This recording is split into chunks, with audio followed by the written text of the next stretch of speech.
Bonjour les élèves de la classe EB8. Le titre de notre leçon d'aujourd'hui est appelé La respiration des êtres vivants.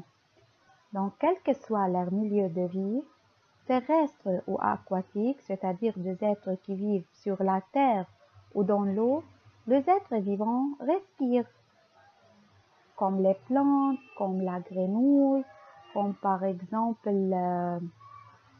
les hommes, les animaux, quels que soient ces animaux, sont des insectes ou des oiseaux. Donc, tous ces êtres vivants respirent. Les renouvellements de l'air et de l'eau au niveau de l'organisme est assuré par les mouvements respiratoires.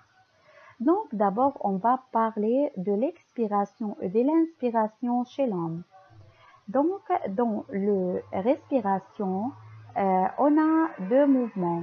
On a l'expiration et on a l'inspiration. Donc, pendant l'expiration, on trouve que le thorax s'abaisse, le ballon se dégonfle parce que l'air sort des poumons. Donc, c'est un air riche en CO2. Tandis que dans l'inspiration, on remarque que le ballon se dégonfle et le thorax se soulève, بيرتفعوا. Donc, le poisson respire au moyen des bronchies formées de deux lames constituées de nombreux filaments bronchiaux à parois très fines. Donc, on remarque que le poisson se respire à travers des bronchies qui sont constituées de deux lames constituées de nombreux filaments bronchiaux à parois très fines, riches en vaisseaux sanguins et fixés sur un arc osseux. Donc, le poisson se respire au moyen des bronchies qui ont deux lames constituées de nombreux filaments bronchiés à parois très fines et riches en vaisseaux sanguins. Donc, les bronchies permettent au poisson de respirer.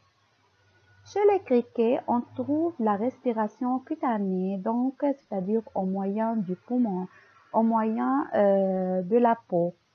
Donc, on remarque ça que des mouvements réguliers de l'abdomen révèlent que les criquets respirent.